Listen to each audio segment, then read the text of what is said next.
Good evening and a very warm welcome to Rangers Radio.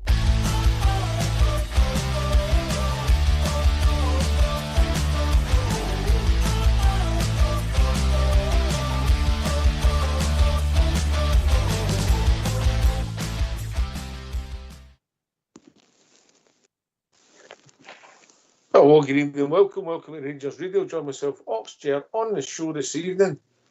It's Port Bear, All Bear, and Daddy Bear, the bridge man. How are we doing, people? Hi, all good with me. Mate. Brilliant for me. Can I just say to all the Rangers fans listening in all over the world, good evening. Welcome to Rangers Radio. How are you, Port? Very well, mate. Aye, good to be back on. Building up another exciting week. If they get into the final, mate, aye, pretty positive this week again, mate. It seems strange, All Bear, doesn't it, that for no reason there's no European football that this midweek isn't used, doesn't it? Seems a bit mental, really, when they're rushed to play all the other games. Oh, I know. It's great planning with the SFA and the SPFL, the usual. But we all know what that's about. You just maybe can see what they ain't about it. So every year we go through this, carry on. Big rush, and then all of a sudden, here's hundreds of days now. Aye. Bridgeman, you're saying the next game's the most important. It's really relevant this week, mate. 100%. I'm actually quite nervous leading up to it. Obviously, I don't think. Don't you worry, I'll get the next round. Okay, bud. But St Mirren can be sometimes for us. It can be quite a bogey team. But really, it's really, and we're something ahead of us and something to work for and play for and win. And I think that's what their club will do. The team will do it. I'm sure of it. They're not going to lay down and cause themselves all sorts of problems. St Mirren, I don't think so. So I'm quite happy. We're going to win this game. 1-0. Aye, it's a big game, Port, as we build up to it, and it's it's no must win. You never know what could happen, but it looks like that, doesn't it? 100%, mate. In my opinion, it's a third basically title test, mate. This is what I see these as we're closing into the season ending, mate. Another title test. They could see us go top, mate. Get the pressure back on them again. Right, okay, well, you never know what happens when they're playing, does it? Will we actually go top? Yeah. Mm-hmm. How's that? I thought they were 3 points ahead of us. We're playing ahead. We're playing first. Yes, but they're a massive goal difference better than us. Unless I don't know how many goals. A couple of goals in it, mate. 5. It's 5 goals in it. It's important we get them back if we can. That could be a factor all there. Oh, it definitely could be a factor, right? I think everything could be a factor. So, as far as I'm concerned, it's these 5 games are a free hit for Rangers. The pressure shouldn't be on us. I don't see the pressure on us. I just say, go out there and enjoy yourself. Let's see what we can do here. Because at the end of the day, we're not the ones that have spent 70 million. We're not the ones that had an 11-point leading through all the way. You know what I mean? We're not the ones that get knocked out of Europe early doors. We're not the ones that get knocked out of the League Cup. So I don't see the pressure on us at all. I just see it as go and enjoy yourself and win these 5 games. Let's see what happens. And we're not the ones that's waking up to the biggest scandal in Scottish sporting history. Probably deal with that every day, all better. No, it's which sanctions we'll need to follow. So they don't know what sanctions they're going to get. So you watch the pun I'm going to do there. Are you saying to me, Green Party no more?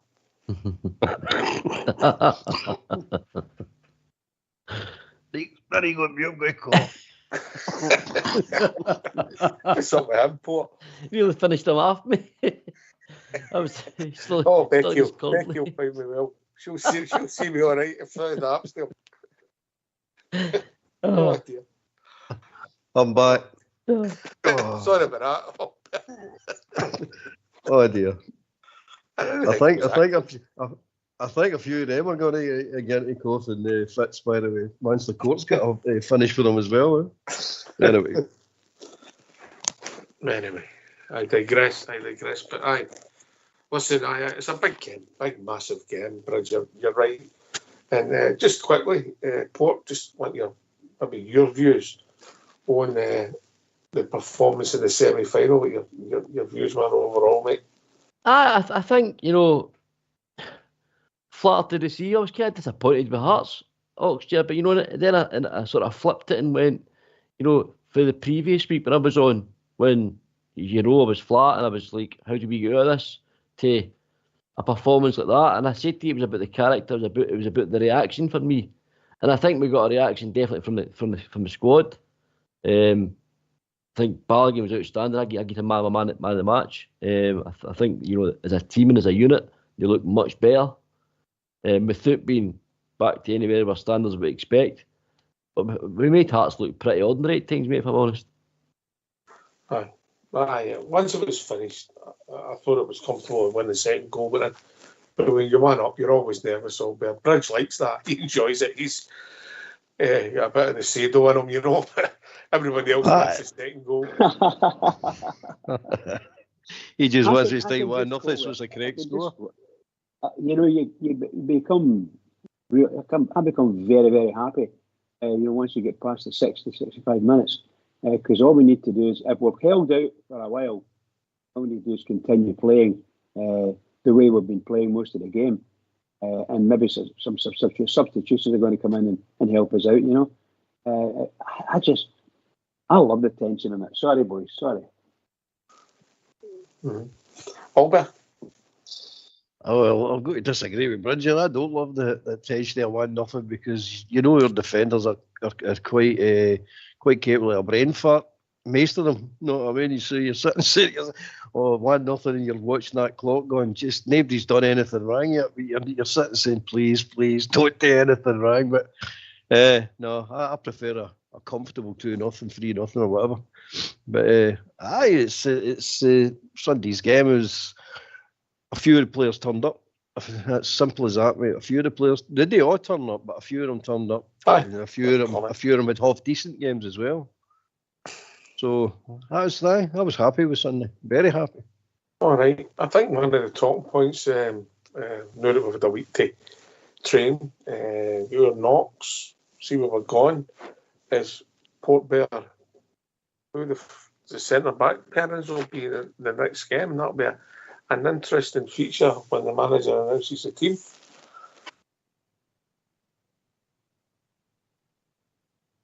What?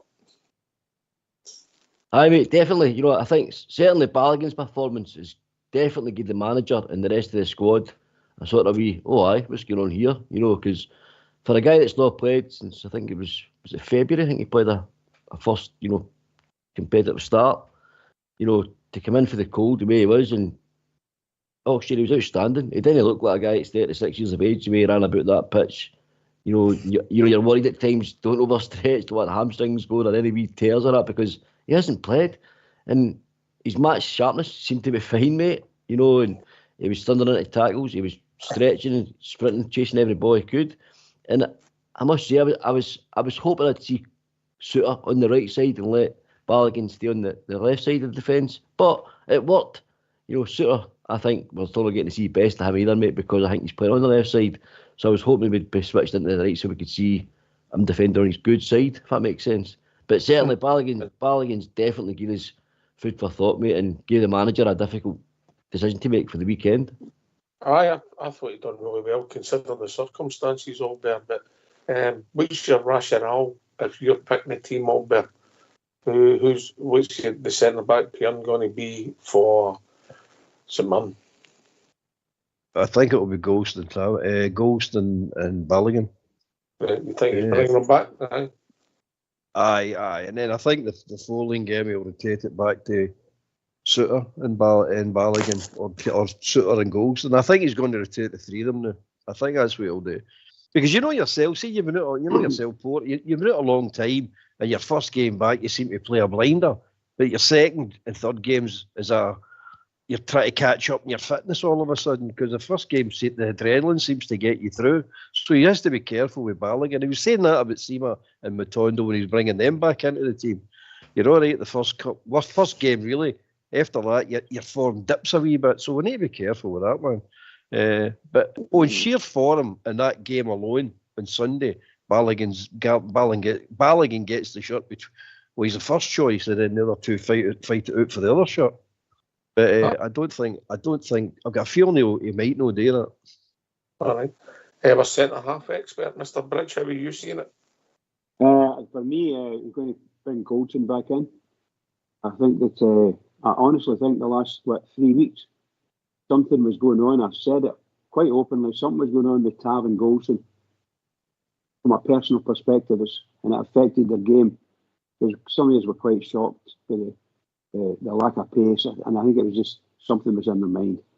I think the news the rumours, should I say, over the last couple of days that they've been, I would say, nobbled a wee bit maybe, or someone's telling them it's going to happen this, that, and the next time, and I think it's put them off. And I think we saw Tars got over it. In the semi-final, it was tremendous, and I'm sure that Goldson will do the same thing this game. Yeah, obviously there's a lot of speculation in the press. Joining up with our old manager Gerrard in Saudi Arabia, which is very attractive for players financially. Port Bell. So we'll see where that one takes us, and everybody's got a price. Every player's got to leave the club at some time. So you never know, do you? No, definitely not. And let's be honest, both of them are in the sort of latter years of their careers. So, that old, cliche, one big more payday, one's 31, I think the other one's 32. Realistically, are they going to get a move to any Premier League clubs, if we're totally honest? Probably not with the money that's going to get overdo there. Go there and play with the sun on your back and come back very wealthy men.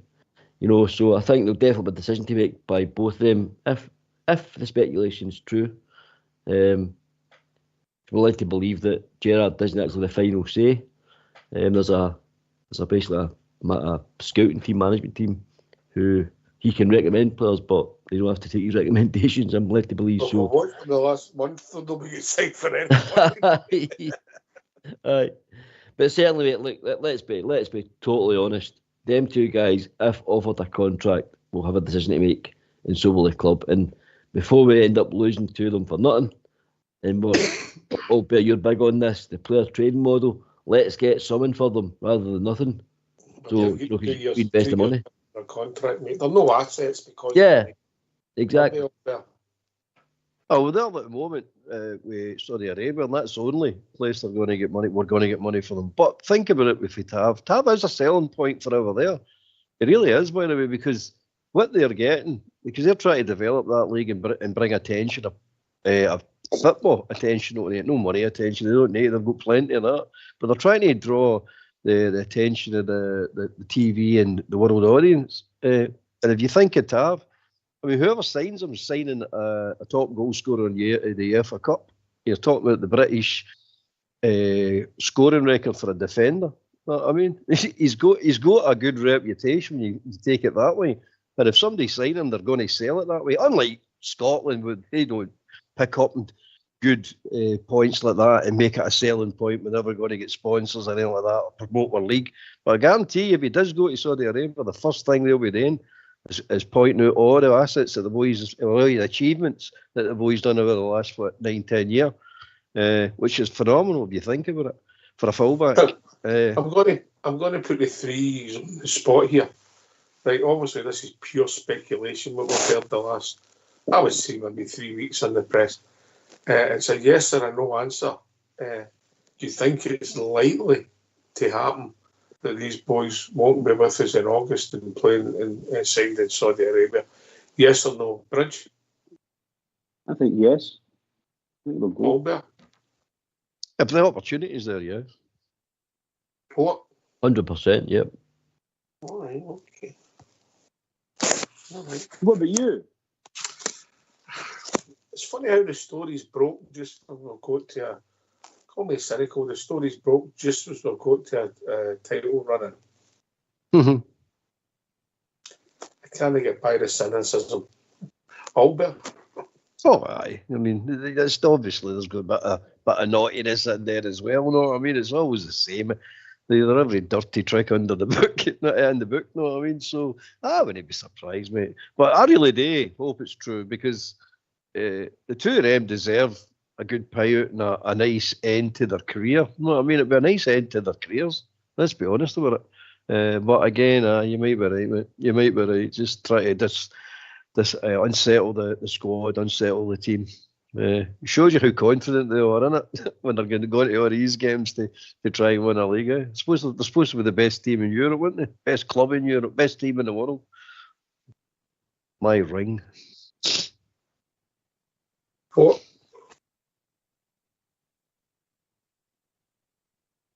Bear. Aye, yeah, I get your cynicism, mate. I really do. And no doubt there'll probably be, some of their dark arts, let's just say, they're panicking, they're looking over their shoulder again. The pressure's on them, so make any narrative up to try and dislodge or, get us off our rhythm again. But, mate, listen, they've got a lot of their fish to fry before they start looking at us. They've got a lot bigger lumps under their carpets before they start making up stories about our club. At least only stories about transfers. Many big stories going to break very shortly, mate. I'm sure you'll agree. Right. And if it is true, Holberg, you've usually got a list of what everybody's worth. You've basically got one list somewhere for the night. What would you say that these two, with their age, the length of their contracts and what they'd be worth out there? I'm not talking about their wages. What would you think the club would be looking to get for them? Couple of million each, mate. That do you? Oh, aye. More than I get it, mate. I get it. Bridgeman? I think, I don't know all the ins and outs of that league and what they're doing, but these two are prime. They're top players in our club, and therefore top players in the Scottish Premier League. And one of them's the highest scoring fullback Britain ever, So I think a bit more than a couple. I would suggest 10. I reckon Rangers are looking for 10 each. 10 each. Prefer your answer, Bridgeman. Port Bear. Is that million or pound? £10 or 10 million? 10 million each. Oh, right. Sorry, Bridge. Port Bear. I'm going to try and be reserved, but I'm going to, for a certain aspect in what James Tavernier brings to your club, you're buying goals, you're buying assists. Right, so that's what I'd be, any decent coach or whoever's the selling guys at Ibrox will be promoting that. So I'd be looking between 5 and 7 for Tav and between 4 and 6 for Goldson. I think that'd be very, very fair. Because you've got contracts about it as well, of course. Aye, interesting. A big spread there, Albert. Aye. I think we're all just wishing here, by the way. I don't think there's going to be anywhere near that kind of money. But it's not that the Saudi Arabia can't afford it or anything like that. They can afford it, but they're not daft. No, I mean, even though you can afford it, you're still going to get some value for money there. Especially goals. You're never going to get 6 million for goals. Never in a million years. Was that including his contract, No, his contract will be worth more than that, mate. The way the wages are paid out there. I'm only interested in the money the team's going to get. Yeah. Aye, right. I'm 2 million for the team. 2 million each for them, for the team. The rest of it, behind the scenes stuff, is up to the player, the agent, and the club he's going to. So, Colin, can I just ask, are you saying that the club will get 2 million each in the transfer market for those two players? Yeah. Okay, that's cool. In his opinion. And he hopes he's right. He hopes it's double, treble, or whatever. But you're right, Bridge. I definitely hope you're right. Of course I do, but got to be realistic, mate. It's not happening, is it? 2 30-year-old players playing in Scottish Premier League getting sold for £10 million. No, it's not happening. And so, in fact, I don't even think the two of them went £10 million at their prime. Interesting stuff. I don't know how we got there. How did we get to Saudi Arabia if we governed? I don't know. It's just one Yeah, thing. Somebody booked a flight. Aye, interesting. Right, okay. We better get these phone lines opened, eh? Yeah, indeed. Let's get them going. Yeah, Let's get them. let's hear from you. Why don't you give us a call on 0141 356 1972? It's your show, it's your platform. Let's hear from you.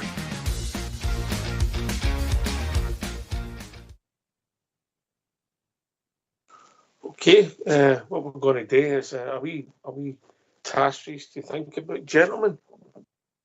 You with us? Unless you've got a list you want to run by us, Albert?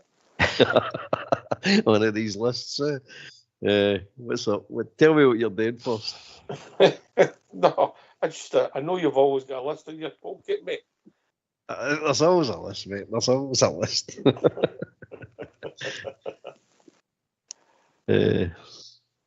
I've got a basic. I've got a basis of a team for next season starting. Not a full team, but the backbone of a team for next start of next season. So I've got that if you want that. Would we be interested in hearing that, gentlemen? Absolutely. Right, here we go then. I'll tell you now. Right, it's Butland, Tavernier, Suter, Balogun, Davis, Ridvan, Sterling, Raskin, Diomande, Motondo, Seamer and Cantwell. Everybody else is shipped out. And we buy more players, new players. So how many did that leave us with if we didn't sign anybody? There were that team. 1, 2, 3, 4, 5, 6, 7, 8, 9, 10, 11, 12. 11 in a sub. Oh, well, I'll tell you, isn't it? That's plenty, isn't it? That's plenty.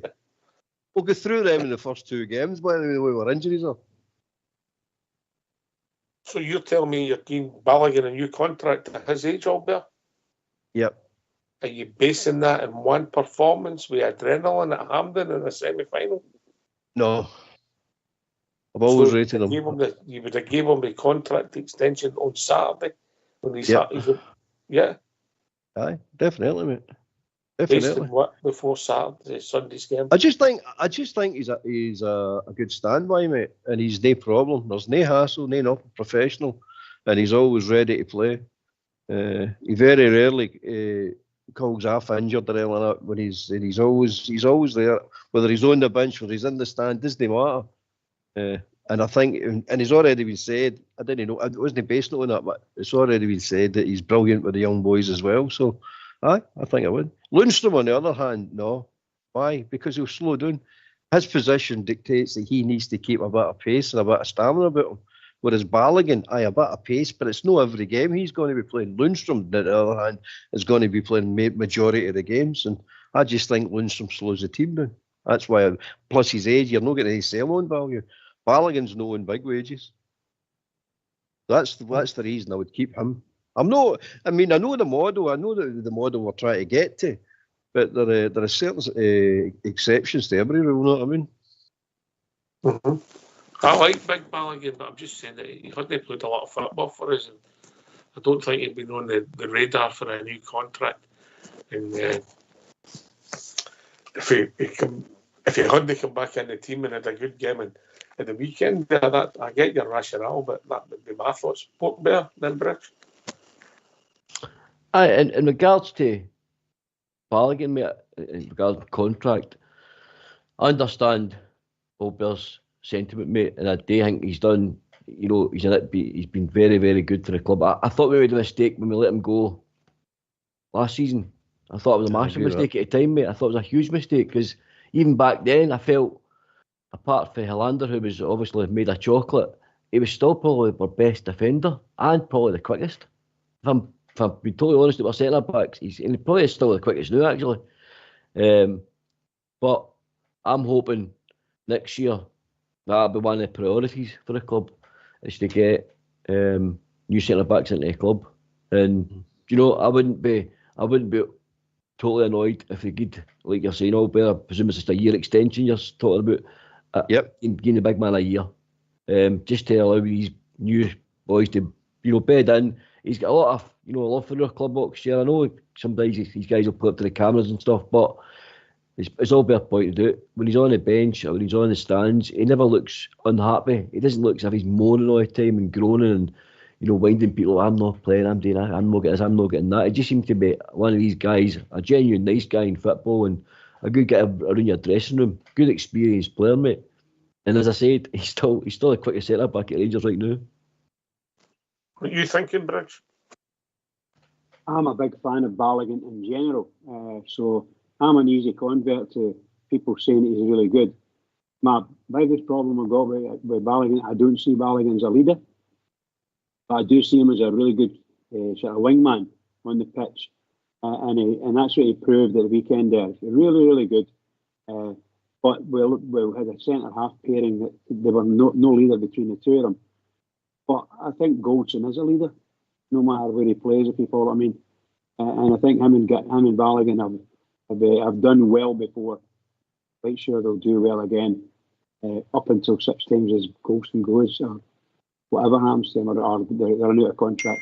So I don't see Balogun getting another contract at Rangers. I just don't see it. However, I've been wrong in the past. Make no mistake about that. And if he plays the way he played at the weekend, and if he sidekick Goldson's with him, and they play really well to the end of the season, just never know. He might get it. Aye. Did you Yes, also Ben Davis in that list? I did, mate, but I was question mark next time. We get money for him selling. Aye, okay. All right, mate. On the Balogun one, I've always liked Big Balogun. I never think he let us down. Has he played enough football this year to justify an extension? If I'll be honest, I think it's time to maybe move on. Mm-hmm. As much as I like him, and I hope he leaves with another couple of medals in his bag and goes with everybody's best wishes. But we can't get rid of everybody. And there's got to be some continuity at times, depending what your priorities are and your budget for getting people in, etc. So I get your rationale a little bit, yeah? Well, there's 11 players right now that they're, if they're not out the door, they're halfway out the door. So I know you need to keep the continuity, but also you've got to get this model working. You've got to get it up and running. And we've waited too long. We've waited, 4 or 5 years trying to get this model up and running, and it's not working, mate. It's simply not working.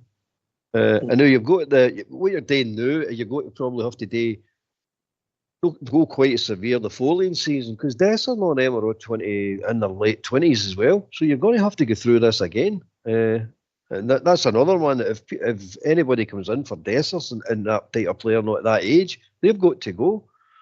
It's mad, I know. It sounds crazy that you're ripping the whole team apart, but it's got to be done, mate. It's just got to be done. Aye, I get it, mate. I get it. You've got to be brave, haven't you? Absolutely. But also the big thing is getting the recruitment right. I mean, we're not going to get everyone right. We keep saying that, and the last summer proved that again. You can't get them all right. But if you get the majority right, you're on the right road. But I don't see any other way around it. You can't keep going around this circle. We just keep going around this circle and no taking any steps forward. Because the team is maybe in some occasions better than last season's. But it's no miles ahead of last season. It's a bit better, I would say. But we need to make this giant leap somewhere along the line and get the model up and running and improve the team. I don't mean just one wee step or look a wee bit. I mean dramatically look better. Can I just ask Oxtail just a wee question before we move on? Aye, carry on, mate. Aye, just one of Allbear's ones he was going to keep. Ben Davies, there's games where I've seen that guy playing, mate, and I felt, that this guy could have a future at Ibrox, but I don't think under Clement he's had a fair crack at the whip. Then you think he's got a future, and would you like to see him get a fair crack, if you like, under Clement, whether it be this season or the start of next pre-season? If we could get some dough for him, I think I would shake hands again, wish him the best and move on, mate. If you get him after baseball, he's been mates for 2 years, mate, and if I'm being honest, He's played some decent games when he's looked accomplished and a nice football player, but with the piece, I don't think he's been what we've been looking for. So I'd like to shake hands and move on. Mate. Cool. You like think of him and all, Port? Oh, sorry, mate. On you go, and then we'll on you go. But Port Davis is not playing football for football reasons. He's playing it for security reasons. He's playing it. I remember when he signed and he's in the trophy room, and one of the things he said, you got a 4-year contract, and he turned and said, very happy to settle in a club that really wants me for 4 years, and I fully intend to see out this contract. And right there and then I knew, you're here to do the coast, mate. You're not here to put the effort in. You're here to coast. And then when he first tasted this, the first 6 months, you've realised, oh, you can't coast here. This is you'll get caught out quickly, as you did at Parkhead, as he did a few other places as well. I'm not saying he's not got the ability, mate. I think he has got the ability as well. I can see a football player in him, but he's not here for the right reasons. He's here for security for him and his wife. I think his wife, they hurt me. I think she's going through some problems. I might be wrong with that, man. So he's looking for a settled base, basically. He's halfway through his contract and using Albert's model. It's time. Right, yeah, that's fair. Rich? Yeah. Well, Davies showed a bit of quality in a number of games, but I'm afraid he's been dogged with slight injuries or loss of form or whatever. I think he would, if you give him the chance, give him the games, I'm sure he'll turn it to be no bad player for us.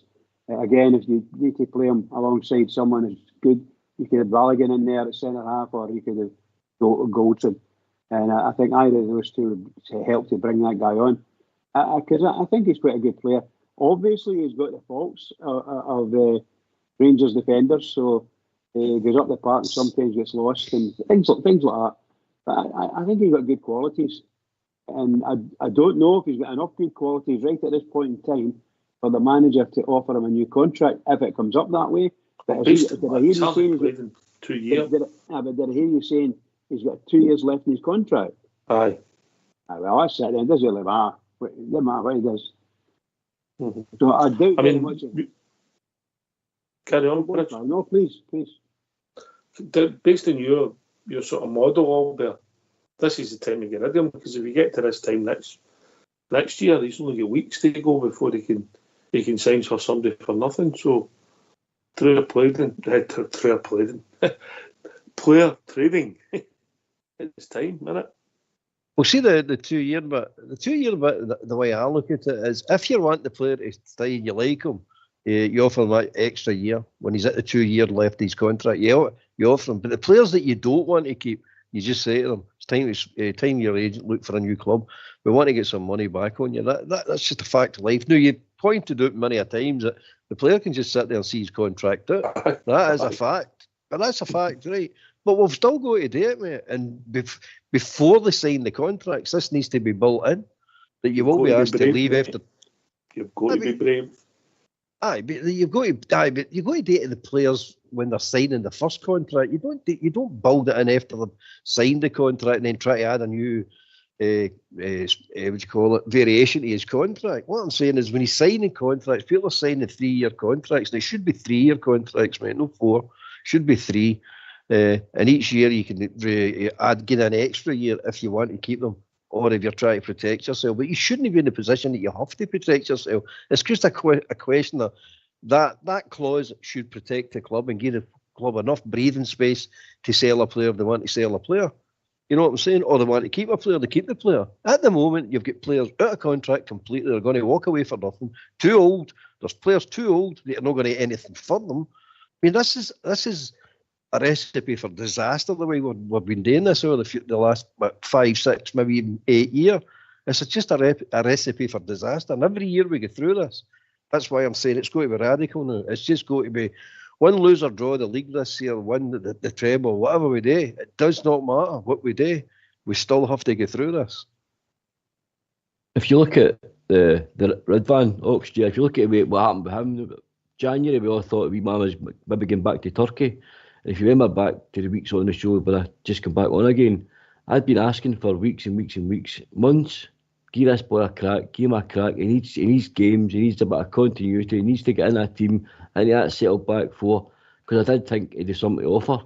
And I feel a wee bit the same with Ben Davies. I just like to see him get a consistent run of games, mate, alongside his number one centre back, whoever that may be, just to see if we can maybe coax that player. Because I do feel with a player, I'm like you, I don't think he's the greatest in the air, but I think on the deck when he's playing the ball out for the back and he's strong in tackle as well, I like that side of him. And he also brings that balance to that problem we've got on that left-hand side. So I would like to see him get a wee crack. It's a personal thing, but if you ask me my honest opinion, then I would give it. But I think Ben's been made 2 years, and I think it's been a bit of a miss.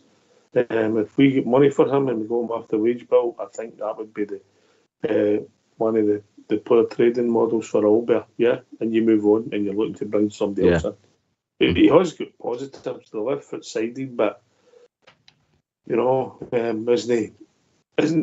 seem to come along every day. But we'll see. But it's interesting in what's happening with the centre half. So I don't know how we go into that, but well done again, Albert. Your lists always stir us up, don't they? Pick one or two right away. Just that's it. We're having a conversation about this. Right, I'm going to put you three on the spot. Yeah. Okay. So I'm going to, and the listeners as well, they can phone up, and only if you phone the show can you give your opinion. And Fox has promised a prize to the best caller. Now, what would that might be? I think it's a night out with Fox. Right. But I want you player of the year. Player of the year. Your top 3 points for your top one, 2 for your runner-up, and 1 for your third place, and we'll collate it from now to a week on Friday, as people call in, and we'll build up and we'll get the Rangers Radio Player of the Year. Yeah, is that all right? Yeah. I'll come back to these in a few minutes when we give time to think, because I know he's only the smartest 3 we have on the show. Nobody objecting? No. We know our place.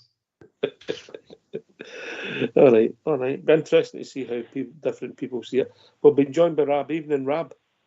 Good evening. How are you doing, mate? Nice to speak to you. Aye, not too bad, mate. Nice to speak to you as well. What's on your mind?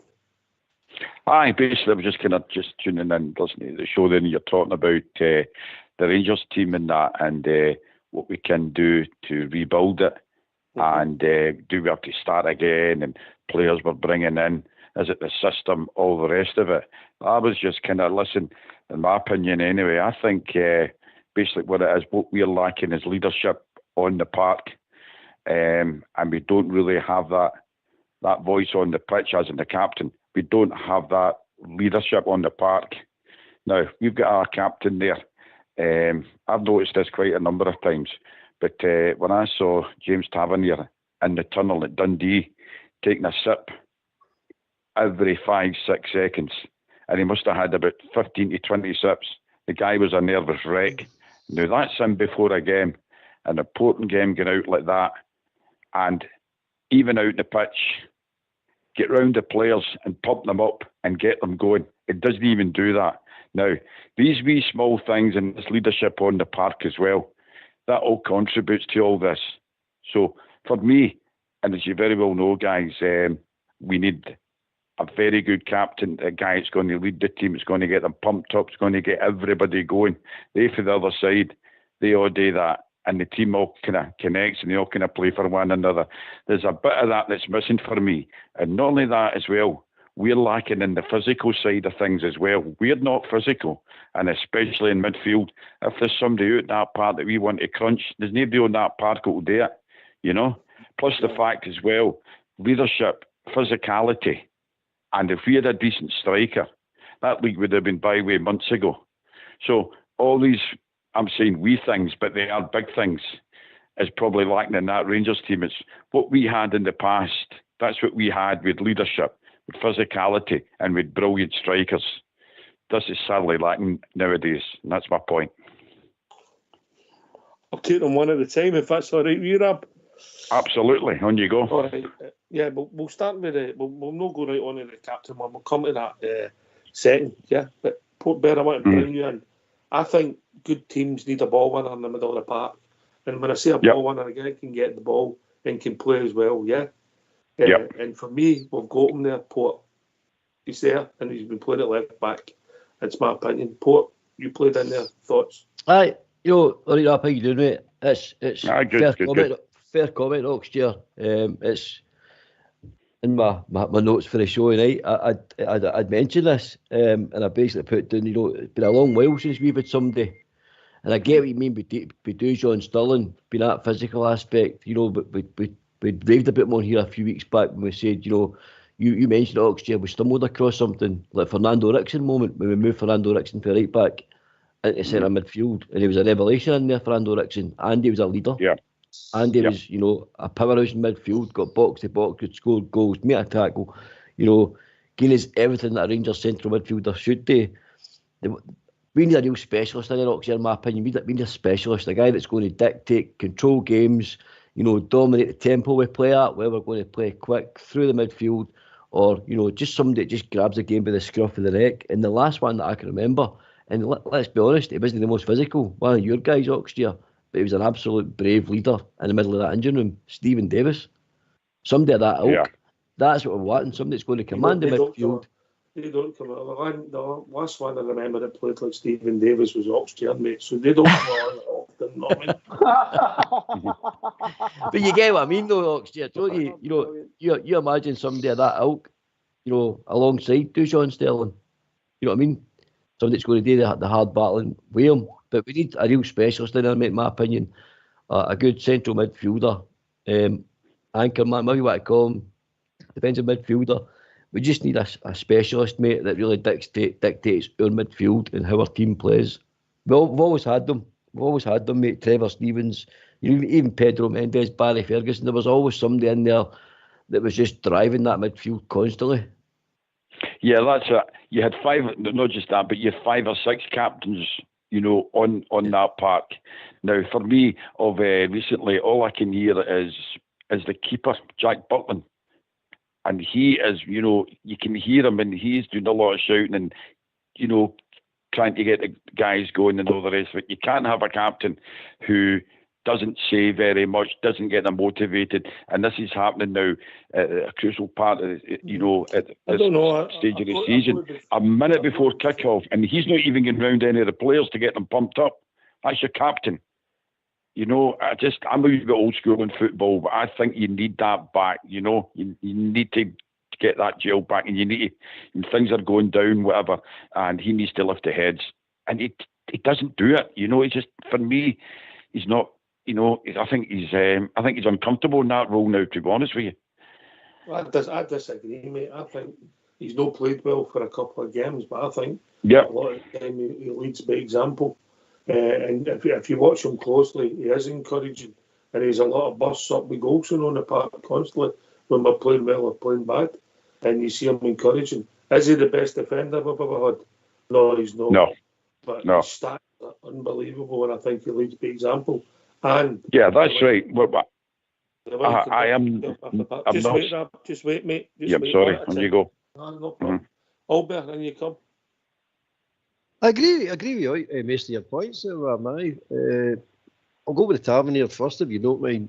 Tavernier, to me, is one of the guys.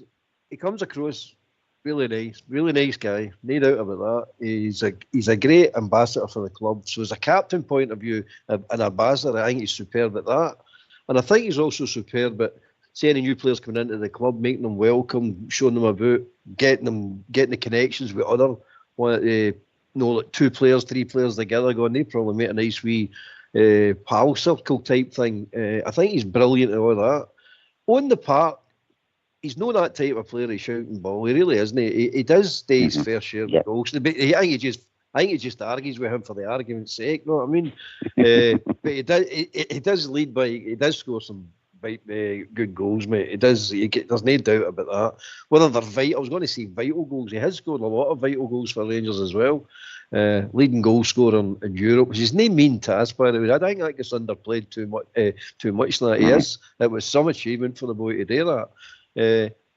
He's not my favourite player. He never was. I think his primary job is to defend, and I don't think he's particularly good at that. But I wouldn't say he's a bad captain or anything. I don't think you're saying that anyway, mate. I think you're just saying you don't think he's up to it.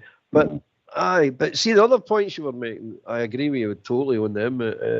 What we're looking for is a solid foundation, so our football players get a chance to go and win games. What we've actually got is Bill had this idea of 3 number 10s. So we've built our whole team around these 3 number 10s. 3 number 10s are all great and dandy and smashing them. You've got a solid back foundation, and that includes aggression, big players not just height-wise, but big players that turn up and play hard football, hard professional football, for want of a better terminology, mate. We've just not got that. We've just got a team of nice guys. So I agree with them, mate. I agree with them. We need that bit of strength, that bit of. Big Stevie keeps calling it guile. I guess call it bottle. No, I mean, I just don't like shrinking violence. I really don't. I think at that level, when you're playing at that level, you've got to be aggressive, mate. There's just no other way to do it. You've got to be aggressive, and we have not got enough of them in the team. Ball winners, as Ox is pointing out, we've got a ball winner there. Big Sterling is a ball winner. There's no doubt about it, and he's a winner, mate. You can see it. He'll not take any nonsense, and he's only young. Give that boy another couple of years, by the way, and what a player that boy's going to be. We're not going to hold him, by the way. He's going to the very top, that boy. Because his attitude is superb, mate. He's absolutely, and he's got a bit about himself as well. He can play. It's a factor. It's a fact what you're saying, mate. It's a total fact, and I agree with it. Yeah, that's it. As I'm saying, quite a lot of the players in that still play this kind of European type sort of kind of football. This is the SPL, which you need to be hard and a bit more physical, because these the players will just steam right out of the tap here. But I feel that there's times where the ball's getting put in dangerous areas and we're not attacking it and we're not getting in there and we don't want to get hurt, and turn on their backs, all this kind of stuff, So all these wee kind of things that get that out of your system now, playing for Rangers or whatever, and you give your all. But I just feel that times that we're not physical enough. Wee bit more, get the players going on the park. But I just can't understand, how we had that bad period where we just, what the hell happened here? 1 minute we're flying, and then next minute, a bit of pressure comes on, and we fall out a pack of cards. It's unbelievable. So that for me, Well, the Dundee game, that was terrible. Well, it's a good point, because the Dundee game, we all the wee midfielders, I mean, they were just the size of tennis balls. They should just been volleyed right out of the stands and right out the park. I mean, McGreg's day and Forsyth and all them, they'd have just volleyed them right out the park, mate. 100%. But we're standing back and watching them running about like wee ants and wee bees. You're going, like, this is nonsense. Just stick a boot in him and just get him out the game. That's the end of him. The game's changed, Albert. The game's changed. I know it's changed, but that's it. Yep. I know it's changed, but you're still going to go like, I'm not going to let this wee midget guy, this wee Diddy's rip the pea right out me, by the way. That's all I'm saying about it. I bet you a lot of guys said that to that guy Lionel. What was his name? Messi? I'll just sort that wee guy out. He wasn't. He couldn't hear you, Bob.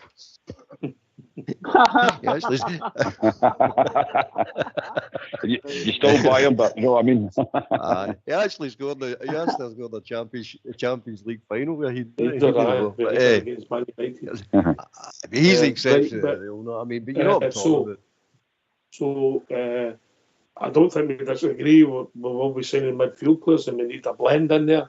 Bridgman, I think Rab's point about a centre forward. We've made a lot of chances, and let's be fair on the guy we've got. I think he scored 19 goals in total. He should be sitting in all competitions. He should have hit the big 3 by now, and that's without penalty kicks, Bridge. I think Rab's been fair there. Yeah, I think the guy we're going to now, it's actually quite tragic for him, and I dare say well, I don't dare say at all. I wonder how he feels when he sees himself in the mistakes he makes in front of goal and the chances he's fluffing.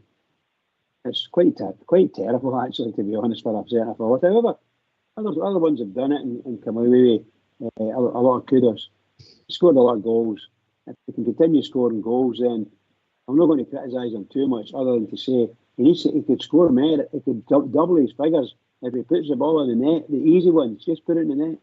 That's what I'm saying about him. That's the only centre forward.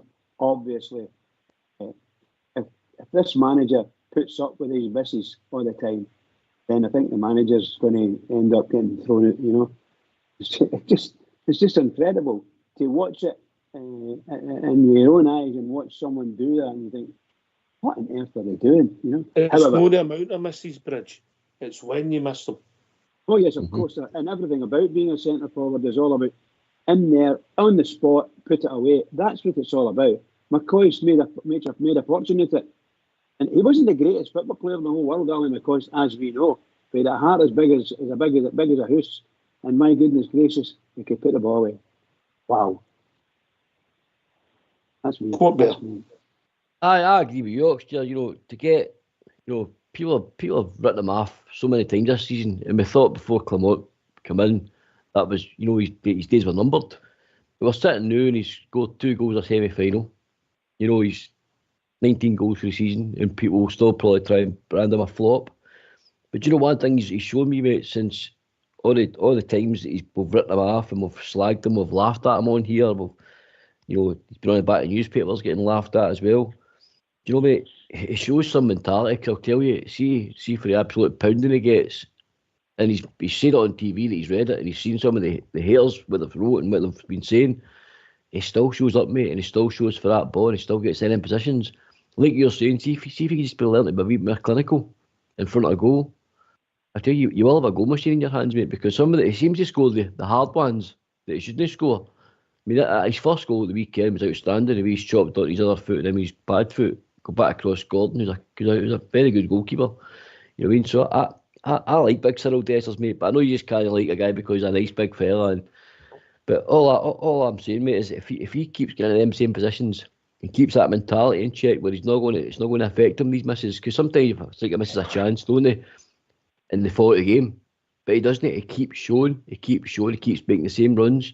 You know, and eventually gets on the end of them. As I said, mate, just be a wee bit more clinical, a wee bit of coaching, continued coaching in a good full pre-season, mate, and you might see another Cyril Dessers with, you know, getting to the 30 mark next year, Oxford. Holby? How many losses have we had this season? 5. Domestically, Aberdeen, them twice, Motherwell, Dundee, and Ross County. Aye. Right. So out of the 5 losses, think how many chances in the games that he's missed that could have changed the games. That's the message I'm talking about. That's the message I'm talking about. When you miss, yeah. Aye. That's all I've got against him, mate. Just the misses. The misses that was crucial for us to get. I'm not saying he missed in every single one of the games. It was his fault. All the losses. I think he did. But no, he there is misses in the games that he actually could have drew the game or won the game for us. And that's the ones that we're talking about. Yeah. That's the crucial ones. 5, and you'll not get away with 5 losses in a season very often and win a league. You'll know. It might happen this year. There's a very good chance it will happen this year that we'll win the league. But you don't get away with that. You just don't get away with that. So I'm not greeting about his record. He's scoring a lot of goals, and I like the guy as a person, and I like the guy as a worker. He really puts his shift in. You can't say he doesn't, because he does. He puts the work in, and he does score some good goals, mate. And he scored 2 vital goals at the weekend. The first game of the season, Albert. Aye, the Kilmarnock one as well. So look at the games, and if he didn't have any chances in the games, you can't blame him. He's not got no part to play in the losses. But if you look at the games and you go, you know the Celtic game, we missed at least 2-3 up at Parkhead. Sitters, mate, absolute sitters. And you sit and say, well, would that have made a difference in that game? We'd have put them away? Of course it would. The Ross County, he had 2 in the first half. He puts at least 1. That's a different game altogether, mate. You're probably going to win that game. I'm not saying, don't think I'm blaming him. I'm no, because all the players play crap in the games. Oh, most of the games we get beat, the players play. There's not just him. But this is where your Ali McCoy's and all that, mate. That was our bread and butter, mate. That's why they get Boyd. That's why they get called great players. Boyd, they get called a good goal scorer, but not a great one because he couldn't score against them. Ali McCoy scored against everybody, just everybody. Missed a lot of chances, Ali. Don't get me wrong, but he scored a lot of vital goals. We Novo was my favourite for it. We Novo got maybe half a dozen to a dozen goals, but it was the right dozen to half a dozen goals that we guys scored. That's what I loved him for it. He was great at it. That's what I'm saying. If we can just be a bit more clinical in it, a wee bit more clinical, all better, and the right games, a real find the right games, definitely, mate, 100%. All right, and you come, Rob. Yeah, that's right. I think over the years we've been spoilt by good strikers, and for me, there's a few that stick out. But I'm going to way past to be Nassau, way back to Derek Parline, Colin Steen, and stuff like that. But for me, moving on, Alan McCoy was sensational. Mark Haitley, but there's one guy that kind of sticks out a wee bit, and that's Marco Negri. That guy was absolutely phenomenal, and he could score with ease, and he made it so easy. If he's 1-on-1 in a keeper, he's going to chip it, he's going to go through his legs, he's going to do something. You just know he's going to score. And obviously, you remember his 5 goals against Dundee United, but obviously his career was cut short. But for me, that guy's finishing was, honestly, it's the best I've ever seen. The guy was phenomenal. Marco Negri, for me, head and shoulders. He was absolutely sensational. If we had a Marco Negri, that league would be byway. I think he was on about 30 odd goals. How many league medals did Marco Negri win? I'm on about his goal scoring and his finishing. I'm just talking about him as a player. I never asked you that. How many league medals did Marco Negri win? I don't think he won any. Hold on. He didn't. Aye, that's right. I don't think aye, but I'm just talking about as a finisher, as a player. The guy was fantastic. Oh, he'd some 6 months, but it's back to the same point. It's when you score the goals. If this guy makes his own. But remember, he get badly injured. Wait till you hear. I know that. Mm-hmm. Badly injured, he was finished.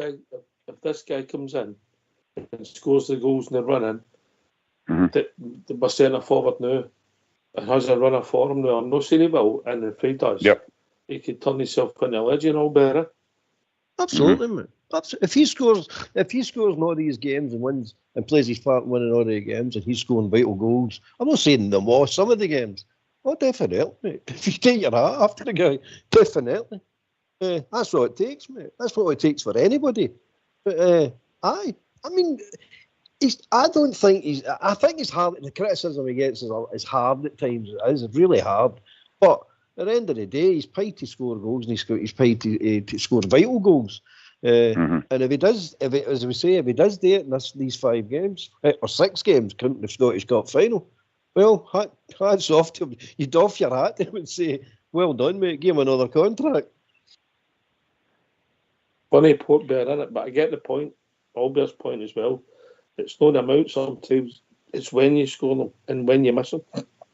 I totally agree with Rob and Albert's views, mate.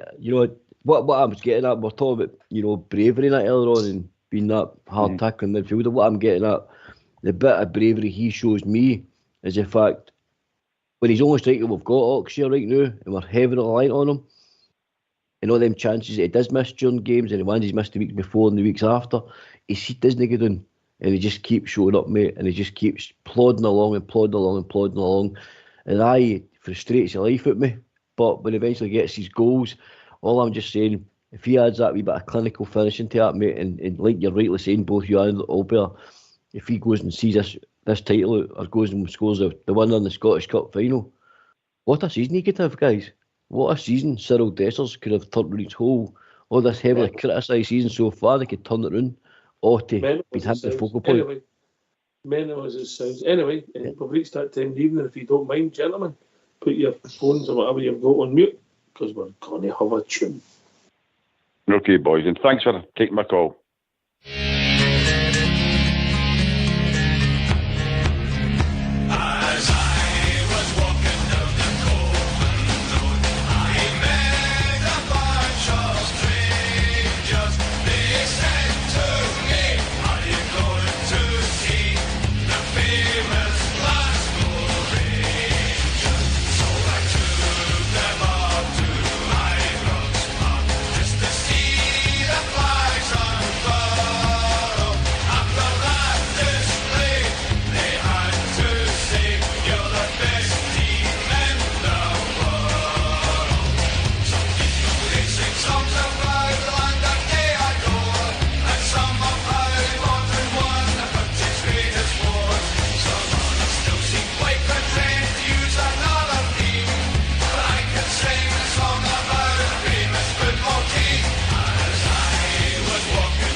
Why don't you give us a call on 0141 356 1972? It's your show, it's your platform. Let's hear from you.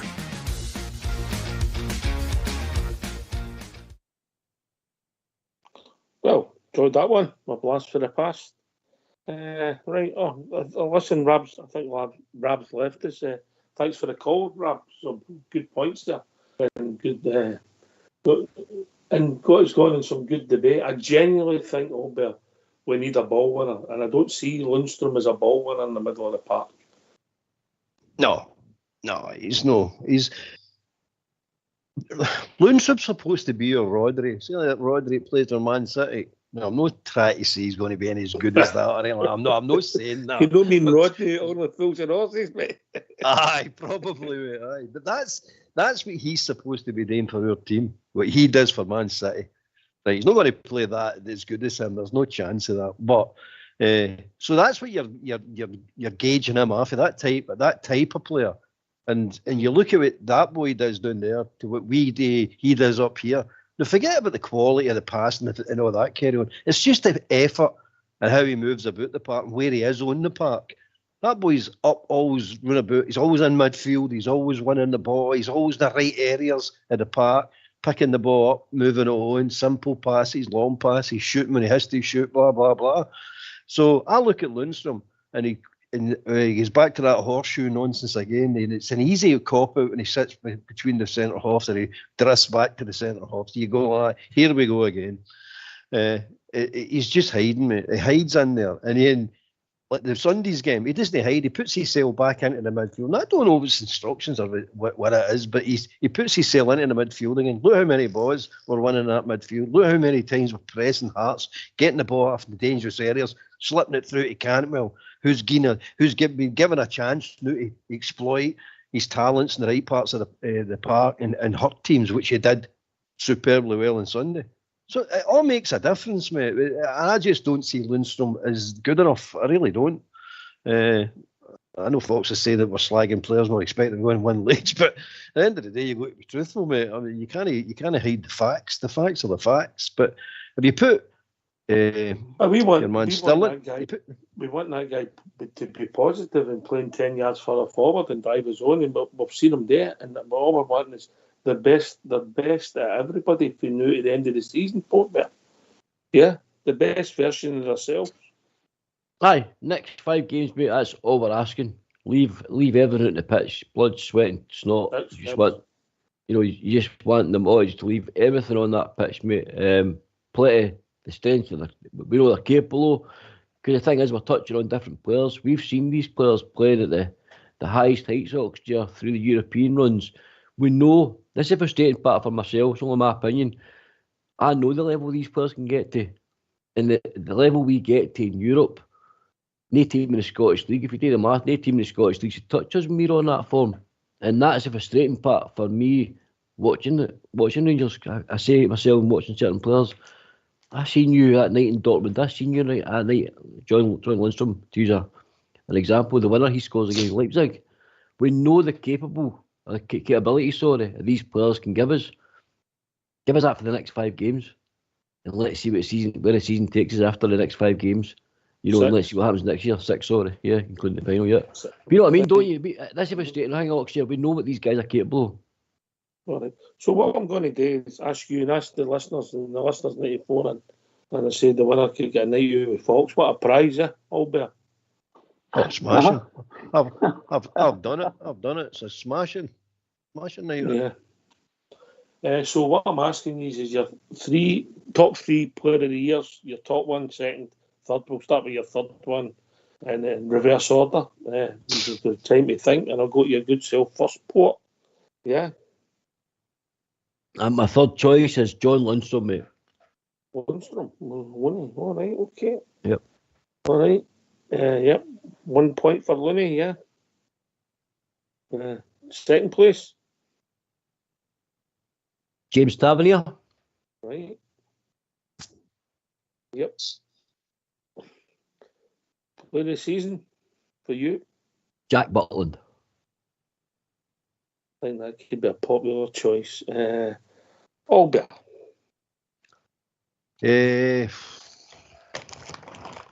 Well, I've got one. I don't know. Come on, I've got my work on Monday. I can't make my mind up. Right. I've got Tav, Sterling, and Dessers in there. So I'll leave Dessers out because we don't know what he's going to do for the last 5 games. But so I take Tav third, Sterling second. Tav, yep. Who's second? Butland first. Sterling. Butland. Right, okay. Right, Bridge. What about you, mate? 3 centre halves. No, I would go for Sterling. In third place. Third place, yeah. Okay. And I would go for Tavernier, believe it or not. No. In second, and then Jack Butland. Interesting. So, Butland's obviously, I think he's the FAB. I don't know who's making all the noise, but stop it or you're getting booted off forever. Right? Right, so I think so far it's a straw poll, you 3, and I think Butland, and I think he's going to be a strong favourite, yeah. Is that inside the diamond of a team, or is that a compliment to him, Port Bear? I think it's where we're at now. I don't think it's a sad indictment. I think this guy, he's played more games this season alone, mate, than he's played the last 3 seasons in football in general. And to be where he's came from, what he's come into, and then the difficult start under Beale, and we've not been playing at the top level this year, far from it. So I think it's just where we are at the moment in this rebuild process that Albert was mentioning. And I think it's been dead important, mate, really important to have a keeper of that quality. So I think it's good for him. And he's also on the verge of, he's touching about the England team again, mate. So it's been good for him, but it's good for us as well. Yeah, okay. I'm not surprised. I don't think anybody would be. But give us a phone, give us your top 3. If you see it differently and you don't think Butland is even in there, let us know, because everybody sees the game differently, Albert, doesn't they? Of course, mate. And they might not see Sterling in there or Tav in there either, you know what I mean? But Tav's got to be in there for his goals. That's how it's swallowing on Dessers, because you're getting it for Tav, you've got to keep for Dessers as well, I suppose, isn't it? But for his goals and assists, Tav deserves to be in there. And if you look at the rest of the team, a lot of them were out for long periods of time. So Tav, Goldston, and Butland, Sterling as well. They've all been there. Lundstrom as well. They've all been regulars. They've turned up every match near enough, which is great testament to them for that reason and that reason alone. But there you go. That's my choice, mate. So get your phone in, get your choices in here. Mm-hmm. Just want to pick on something that we've criticised recruitment, yeah? And you've mentioned, and collectively we've mentioned Butland, Dessers and Stirling, who came in last summer, Colbert. Yeah, I've said it before. I mean, I gave Beale a hard time and everybody's giving him a hard time, but the reason I'm giving him a hard time is because of a bad manager. Not to do with the recruitment. The recruitment turned out reasonably okay if you think about it, mate. There's been some duds in there, but we've already spoke about you can't get them all every transfer right. And if you're bringing, how many did we bring in last year? 9? Was it 9 we brought in? I think it was 7 or 9. It was an odd number anyway. And you look at the ones they brought in. I mean, Butland, Sterling, superb players. There's no getting away from it. They two are superb players. Big Seamer is a superb player. I know he's on loan, but he's still come in, which is a point. I made a point of signing that boy. So I think Beale got a raw deal with the recruitment side when they said he signed all Big Dessers has scored 18 goals. Okay, we've disputed, we've argued about what goals he should have scored and what made him a great player. But he still scored 18, 19 goals now, so you can't take that away from him. So there's another one. Lammers, he's away over in Holland now, banging goals in for fun over there. So you can't say they're bad players, but the recruitment was completely and utterly garbage. It was so this year when we do a recruitment, we need to give them a chance. You know what I mean? It's just one of the things that we all, as soon as we get beaten, as soon as we're not playing well, we all just fall out with threes, don't we? Myself included, we all fall out with threes. You can't help it. You're that passionate about it. But that's the trouble. That's the trouble with the league set up and how tough it is with a 2-team league. As Southside always says, and if you give somebody a start, the criticism can be magnified when maybe it's no due. Port Bear. Oh, that happens all the time, mate. And you know what it's like. It can be a lonely place on that pitch at Ibrox. You know how quick, not only sitting watching TV, but how quick that stadium can turn on you, mate. We've seen it. Before Clermont come in, you seen that fan base in Ibrox, mate, inside it had turned. It was it was vile. We've seen some things that we hadn't seen for a long time at Ibrox Stadium. So I can only imagine how the players are feeling at the time, mate. You know what I mean? But Clermont slowly but surely built this team, put them back on their feet again, dusted them down. And it's a word he likes to use, the synergy between the fans and the club again, and the fans and the team started to grow, and that's hence why we went on that journey together as fans and as a teammate to go on that run to put us right back in the title race. And this is all we have to do again, mate. We just have to get through this next wee phase, go on this wee mini run if you like, and do the exact same. As I said, mate, just before the break there, we know what this team's capable of, and I believe they're capable of going on another wee special run, mate, and finishing this season off. Well, there's one thing for sure, Rox. We can criticise and you can have your opinions on it, but one thing you need to realise, you can't boo a team to a title. That'll no work. So these 5 games, no matter what's happening, you need to stick with the team. We need to stick with the team and just cheer them. Cheer them right through it. 100% agree with that. I'll come to Bridge next, but Paul, you had some thoughts on the centre forwards who have been linked with, and obviously domestically we've been linked with Majowski and Shanklin. That's a pure speculation. I know the Shanklin one's been running for a long time. What's your views, mate, and what's your preference? I know you swing both ways. I don't mean a lot, but aye. Look, we all know Shanklin's been well documented. Big blue nose. Scored a lot of goals over the last 2 seasons for Hearts. But I've been on the fence, as you know. I've been on the fence with this signing since it was sort of mooted. And I've spoken to a few boys, Andy Fleets and all them about it. We know Andy loves Shanklin. But I thought at the weekend there, we see a guy with no pace, pretty one-dimensional. Kept dropping deep into midfield and losing himself in there, and eventually just put himself out the game because he was neither up front or in midfield. He was. I struggled to understand what he was trying to do, to be honest, mate. And if you're going to a club at Rangers, if you think the pressure's big at Hearts, because his day turned out, what's it going to be like sitting in front of your guys at 50,000? So I've got a preference, mate, and it's the boy Miovski at Aberdeen. He scored 14 goals in his first season for Aberdeen last year, 6 assists. He's got 14 again this year with 4 assists. And I think at 24, he's 4 years younger than Shankland. He's quicker. He's good in the air. He's like a modern day number 9 where he can chase in the back 4, he can lead the line. He's strong, he's physical. He just has more about him, mate, for me. And my choice between Shankland and Miovski, I've got to go to 24-year-old Miovski, mate. I don't know what your thoughts on this, boys. I don't know if you've seen a lot of boy playing, but he's a real player, mate. Aye, obviously it's been debated a lot, and obviously we're playing Football Manager here. Albert, just quickly, your thoughts? The team in Scotland will deal with us, mate. That's my problem. I'm not saying the players are. I'm not disagreeing at all with Port. I think the boy's a good player, really good player. But no team will deal with us. And if they deal with us, they're wanting to rip you off. It's a fact of life, mate. And that's the way it is. I don't think, I heard you saying before that we've got snobbery. I don't think we've got snobbery at all. I think it's a case of we try to get in and buy these players. We know what's coming.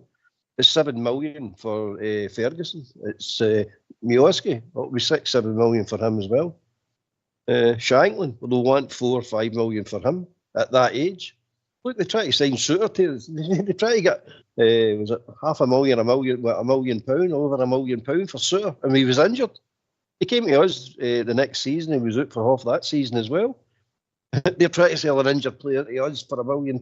It's nuts, mate. They'll just no deal with us. And there's this hatred within Scottish football towards Rangers. They don't do business deals. They don't do what's good for their club and best for Scottish football. None of that, mate. It's just we're not dealing with you, and that's what we're left with, mate. So all this we're not dealing with Scottish clubs is not true. Me and Bridge are the same mind. I wouldn't give them a brown penny, mate. But I just hate them all anyway. That's just a fact of life. But from a business point of view, they won't deal with us. No fairly, anyway. Bridgeman, I think your views in this are well known by a lot of people that listen on here. No, I say it again, and the words that Albert uses was actually quite complimentary all round. But the term that they just won't do business with is absolutely 100% right, and more in a nasty way than a good way. They just shun the Rangers at every turn, except when they're wanting money off us. They want money off us. They want to be pally-wally and all the rest of it. No, for me. Every single club in the league is the exact same. There's either maybe a political thing they want to talk to us about, or it's money. Other than that, they don't want to talk to us at all. And anything that we put forward is thrown off the table. They don't want to speak about it. And I don't understand any of that, because I can't remember Rangers putting forward a bad thing for discussion. I can't understand what they're on about when they talk about Rangers bad. I don't see Rangers as being bad. I never have done. I think they've been victims all the way down the line, and I think the only reason, the main reason they don't want to talk to us is we never died. That's the main reason. We should have died. All the plan was about Rangers dying, and it never happened. And here we are, potentially going to get a good chance of winning the league. If we play our cards right and win all our games. But no matter that, we're in the cup final again. So here we go. What are we going to do? Oh well, just as Albert says, Hearts will sell us Suter, who's injured. What are you talking about? Well, we want 5 million for Suter. No, we'll make it 1 million then. No. Did we give him? Did they give them money? No, because we just let it run because he was injured, and we let it run to the summertime, and he came and joined us then for season, and that was the best way to do that. I just cannot believe that clubs expect Rangers to kowtow to them. Not going to happen. I don't ever want it to happen. Sorry, guys. Well, interesting. Listen, Paul, I wouldn't cut off our nose to spite my face. I think we've got to try and get the best recruitment, best value for money. And if you're looking around the market and you think that Majowski's the best striker you're going to get at that budget, and you've looked and scoured and you can't see anything any better, I think you shouldn't cut off your nose to spite your face and deal with that club. But could you get better shopping elsewhere? Potentially, if you go to the recruitment league, but it's a big if. And I think there is players to be bought in Scotland if we get it at the right time and the contract situation's right. Yeah, I don't disagree with some of your points about the two players. I think that Shanklin's a better finisher, but the other boy's more mobile. Aye, that's probably a fair assessment, mate. Hence why there is a bit of difference between the goal ratios. What I'm thinking of is, and it's again, Albert's got my mind working about the player trading model as well. So I'm thinking at 28, Shanklin comes in a good season. Even in a good season at Rangers, can he take the next step to above even being Rangers? Whereas Majowski, on the other hand, 24, more mobile, more modern day striker, if you like, has got it all. So again, come in for a couple of seasons, does really well at Rangers and really increases that goal ratio and profile. You know what I mean? I just think there's a lot more in the future with Majowski as well. I get it. But he fits the profile perfect, Port. Aye. Fits it perfect. He actually fits it perfect. But there's no deal with it. That's the thing. Crazy, that's man. my only drawback. That's my drawback on it. He won't deal with us. I mean, we are now. Now this is going to sound crazy, but I'm half glad that we've not got the money. Because see, we've got the money, by the way, we would have splashed it. Just went, okay, we'll buy it. But the fact that we've not got that, the fact we've not got that kind of money anymore suggests that we need to be very, very wise with what we're doing here. We've been joined by Big Al. Evening, Big Al. Good morning, good evening, gentlemen. How's the gangbanger? How's my big mucker? How you doing, mate? Not bad. You still banging the gangs? Oh, you know I'm about, mate. Good on you. Actually, a good show, by the way. Good show tonight. Pretty surprised with the guys that are on the panel, but it is a good show. No. The Majowski, the Lon Shanklin thing. You mean the blend, Al? The blend? Oh, the blend, aye. You just phoning whoever's free, man. Whoever's not gone for a munchie box is on, innit? No, it's good. It's good. It's Albert's good. It's good to hear. They going. It's all performance related, Albert. I tell you. Is it? Thank God you've not got the money to buy them full time then, sorry, I'm back to a bit more serious talk if I'm allowed to do that. The Majowski and the Shanklin thing. The last 3 times we've played Hearts, Shanklin has done absolutely hee-haw against us. But if I'm right, the last time did Majowski score a goal against us? Yep, aye, Brooks. Up at Pataudry, aye. Did he not score at Pataudry as well? So is that 2? I scored there, yeah. Mm-hmm. Aye. So I'm just looking at that way. For me, the Majowski, I think he ticks a lot more boxes for us than Shanklin. I've really went off Shanklin. But then again, there's a place for Shanklin within, so I'm going to contradict myself. There's a place for Shanklin within our team as well, because he can score against the other teams.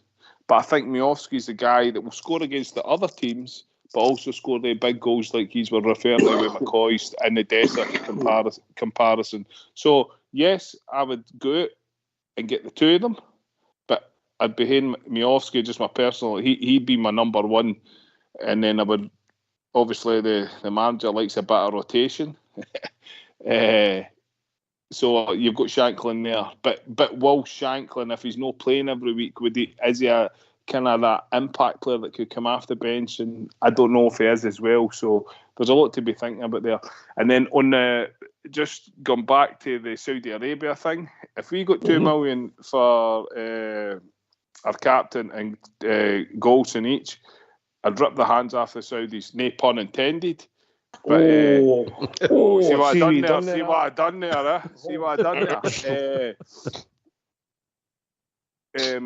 and good on them. Like, I mean, cash is king, innit? If they could go there and make a bit of cash. But the only thing with that is, I think you're quite right, Ox. It seems to have been coming out towards the end of the season. There has been murmurings previously, but if Steven Gerrard really wanted the two players, they would have been there a year ago or 2 years ago, whenever he went there.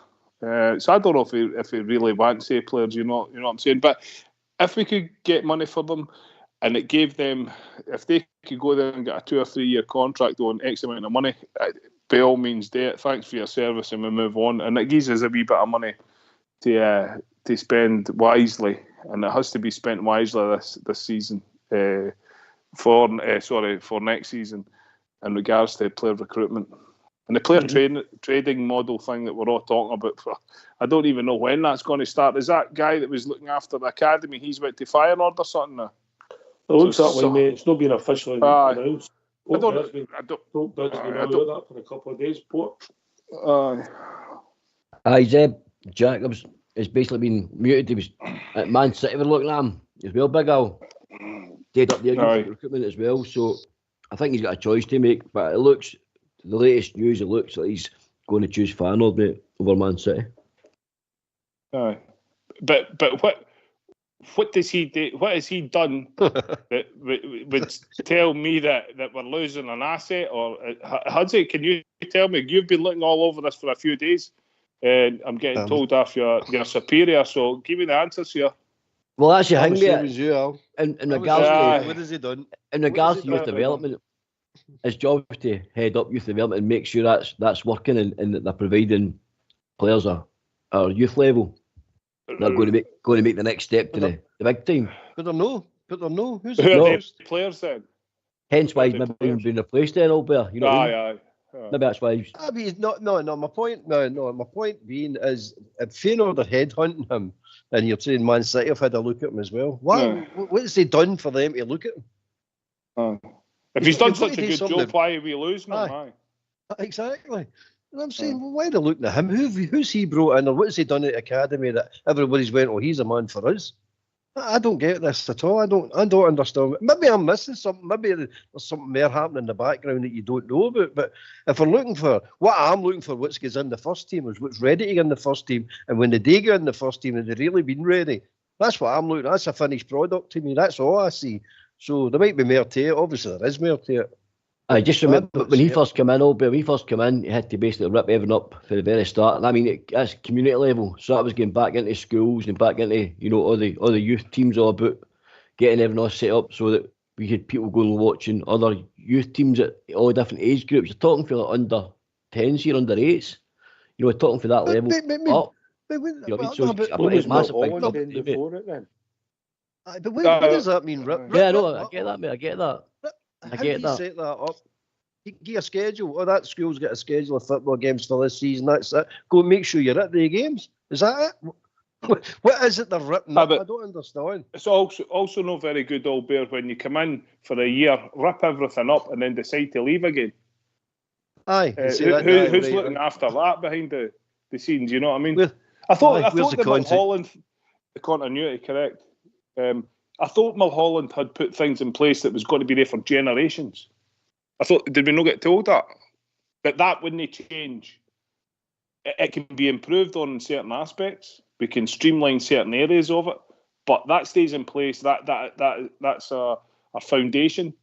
We'll move, and we'll be fluid if we need to be. But if this guy's come in and ripped something up, and then he's away a year later, he's needing a good kick in the clackers. That's what he's needing. Or somebody's needing a good kick in the clackers, because you know what that tells me?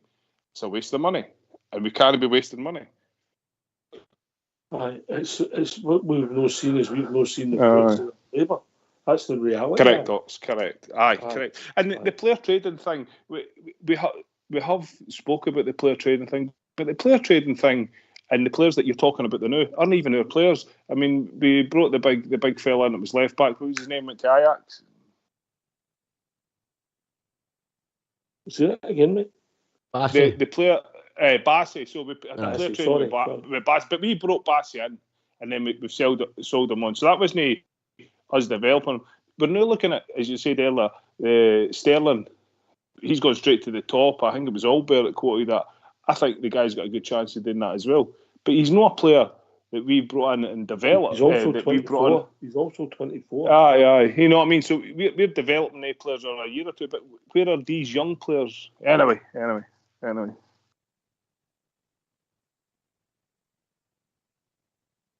know what I think the head of recruitment academies is like? It's a bit like actuaries with life expectancy and pensions and all the stuff. I don't want to go into the science of it, but you make all these predictions, nothing happens. You see, we get it slightly wrong, and there's no accountability. Yeah. Aye, well, accountability. Where's the accountability? Yeah. Doesn't seem to be, because there's no measures, Oaks. That's the problem. There isn't measures. Their job is to get us players into the first team. Also, their job is to move some of the players on. Maybe don't make the first team to make money and get more rewards who aren't quite good enough for their first team. They go to other teams for. They don't go for millions, but there's a cash flow, yeah. Because you've got to remember, if you're selling guys to Motherwell, for instance, who are maybe being in the academy, you're not going to get the millions. But there's got to be a constant if they're not going to make it for us and they're moving out, because they're decent players, but we don't seem to do any of that. Aye, well, Chelsea are the best example of that. Actually, for the last 20 years in football, they were going around the whole of Europe buying the best Europe's young talent. And they didn't even make the Chelsea squad sometimes. A lot of times, actually. But next minute, you'd see Chelsea sold a player for £8 million. You know, they had no appearances for Chelsea, but they signed him like 3 years before that. And I think that's what we need to start doing. We need to start scouring the planet for all the talent and see if it comes in that we develop them to a point. And then if they make the grade, they play a couple of games for Rangers, they play a season for Rangers. Great, we'll get top dollar for them. But we don't quite make the grade, like you're saying. There's other teams in Scotland, there's other teams in the Championship in England that we could sell them to. I think we need to get a constant flow of players coming in, mate, and going out would be a good thing. What you're looking at costs millions of pounds. Yeah, to manage it does, and mate. put together. Aye, I mean, it probably does, but at the end of the day, you're either doing this model or you're not doing it. So if you're not doing it, that's fine, all out. If you're doing it, it's all in, isn't it? But again, I don't see the measurements. How do you measure this? How do you know what's successful? Is it a price? Do you say you need to earn X amount, millions or per season? Have you got to get a player in the first team every season? Where is the measurements? The way I look at it now, it's just a hit and miss. If it works out, well, what you get told is, well, you can't predict where your player's going to develop, which is true. You don't know how he's going to grow up, which is true. You're an actuary. We never seen the pandemic coming. Right. Aye, well, we didn't, did we? No, we didn't see that coming at all. But the end of the day, there's got to be measures in. It's a fact of life. If you can't measure it, you can't manage it. It's such an old saying, isn't it? So I don't get like this, like what we're saying, and everybody else says, and you talk about these academies, they need to rip it up. I mean, I don't get what they're ripping up. What's in place that you need to rip up? Or we don't want to do it this way anymore. What way are you doing it? Nobody actually tells you what's happening in these places. We just see nothing getting produced out of these places. I'm going to point me McCausland as an example, who I like, by the way. But that boy's new in the first team. Now, he's a first team player now, and he's standing there, and he's now going to go a year, maybe even a wee bit longer, to build himself up to play in the first team. He should be at that stage, ready to walk on that part. Nobody's arguing with his ability, nobody's arguing with the rest of their ability, but he's definitely arguing about their preparation, their physique for the first team. That's non-negotiable, mate. Somebody should be fawning a sword on that. I can't. They don't take him in the barbers to start with. Whatever, mate. But you know what I'm saying? It's criminal, mate. It's absolutely criminal. And all I hear is we keep starting people in positions. And you're going, what are they going to be doing?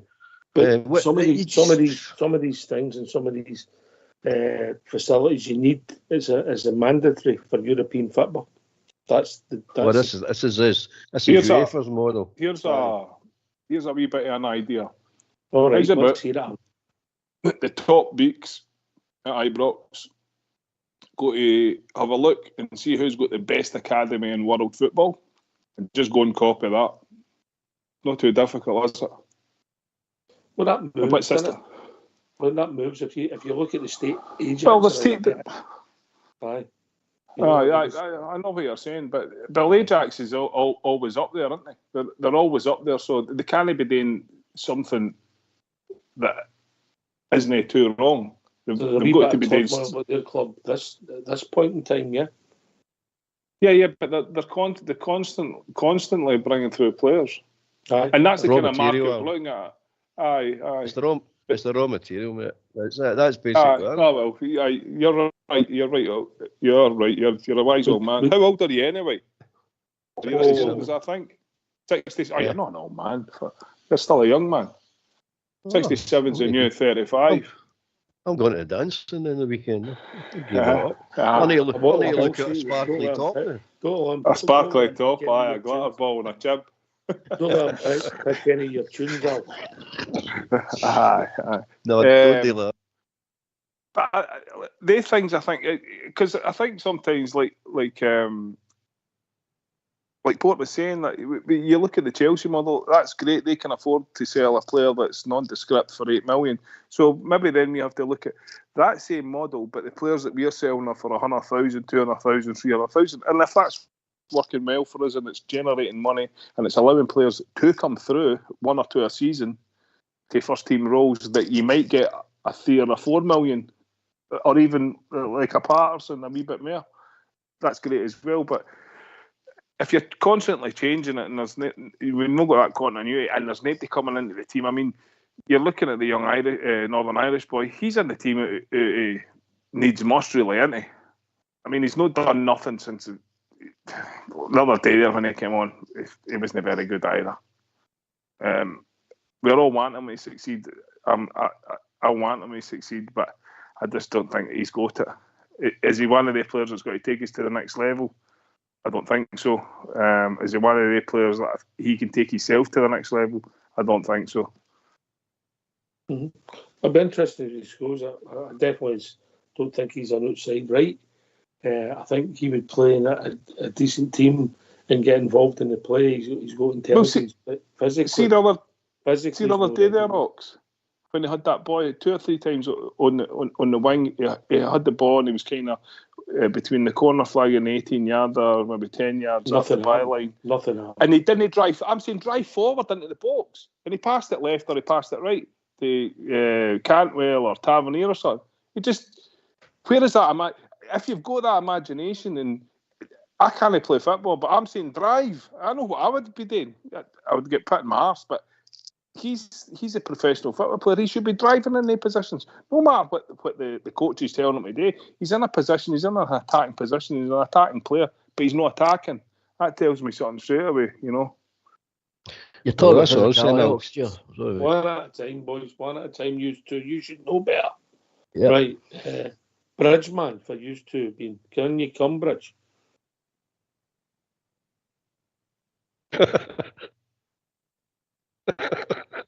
What better? If you're talking about physicality and ability, see, we just put a wee bit of perspective. I know we're talking obviously in the world football here, but Jude Bellingham is the same age as my cousin.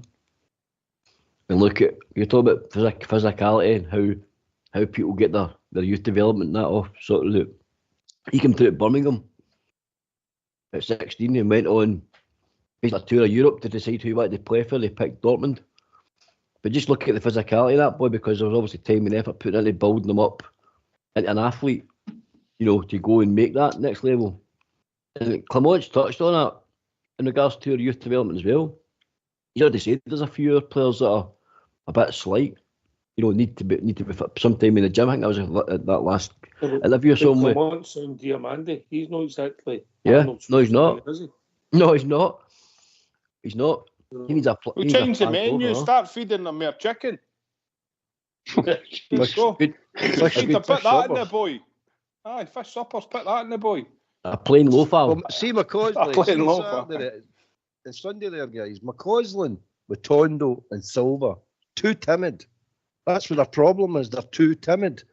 Get after the players they're playing against. Get after them. Rough them up. We can't carry 3 of them on the park, mate. I know you can't carry them because they're timid. If they were actually aggressive players, you could, because the 3 of them have got the ability to hurt teams, but know the way they're playing. Know that I don't want to get hurt or I don't want to get involved. You need to make your mark now. The 3 of them definitely need to make their mark when they're running. They definitely they need to. And you know yourself, Albert. That's not on you, it's not on you. You can't. It was like Frank Bruno fighting Mike Tyson. Bruno was a good boxer, but he didn't have the killer instinct. Tyson had the killer instinct. If that's not on you, you can't. You could get You can't install it. SAS. You can't install that. You've either got to have mongrel in you, or it's just not there. It's as simple as that. And if that's what we're required, and we're looking for players, he might be a gentleman. It's the same as Tavernier. Taverner's not got that mongrel in him. You know what I mean? There's an aid in the fight. It's a heart in the dog. Aye, you know what I mean? And look, people grow up in different circumstances and things like that, and some people are a bit pampered, and they would like to think they're hard men, but they're no. When push comes to shove, they're no. And they players, as you say, we can't carry that type of player, and we certainly can't instill it in them. We just can't instill it in them, like. You know what I mean? I'm just glad I'm so shy. Aye. Port Bear. Did you say shy? Aye. Aye, very good. Aye, no, definitely. I think one of the fundamentals for me in football is, and again, you can't train it. You can't put it into somebody if they've not got that will to win, that edge. And sometimes that's the difference in all walks of life, jobs, sport. If you've not got that sort of killer instinct, a bit of aggression, a bit of rawness, a bit of a scheme boy like myself, you know what I mean? If you've not got that in you, I don't know you put into players, because as I said, you can't train that, can you? You can't train somebody to be. You can see me tackle harder, etc. Where you go, mate? That's all right. See, one player that he doesn't play for our team. He's a right back for them. But see that Johnson. I don't think he's a phenomenal player, but he's got that bit of dig and a bit of fight about him. But he doesn't let things upset him. And when he's going in for the tackle and when he's chasing back and that, he's got that wee bit extra. He'll go a long way because he's got that bit of drive. He actually impresses me every time I've seen him play. I think he's a player that I would have. He's a player that I would like to hear in my team if I was a manager. That I see that in him. I didn't see that in our players. You know what I mean?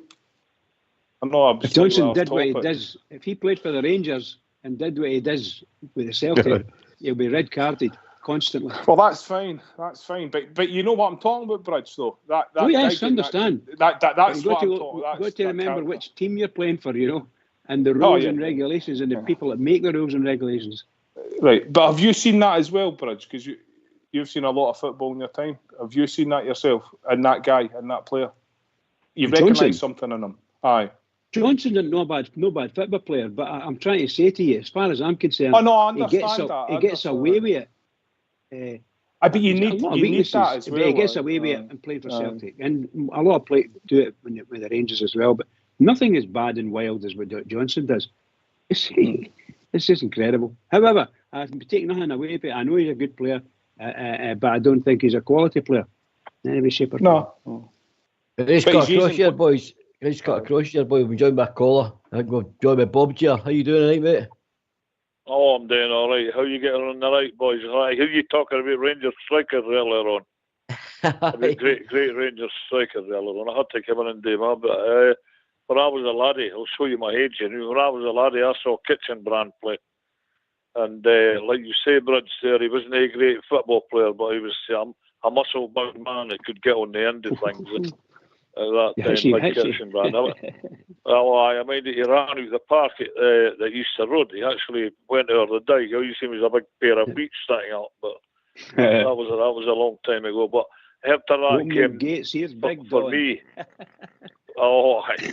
For me, two of the greatest Rangers strikers ever is going to be Jimmy Miller and Ralph Brand. They're going to be. They scored goals and domestic. They scored goals and. Were they not also false in that they played in a great side with great players behind them?